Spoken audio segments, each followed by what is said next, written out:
The comments which have been made before the media by the top officers of the police department may create doubt in the minds of the citizenry on impartiality and fair investigation.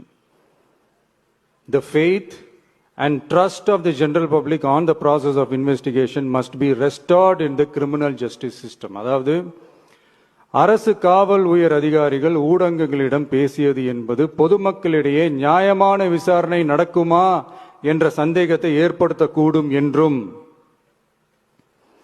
நியாயமான விசாரணை மூலமே அந்த சந்தேகத்தை மீட்டெடுத்தே ஆக வேண்டும் என்றும் உச்சநீதிமன்றம் தமிழக அரசின் தலையில் ஓங்கி நறுக்கு நறுக்கு நறுக்கு என்று கொட்டியதை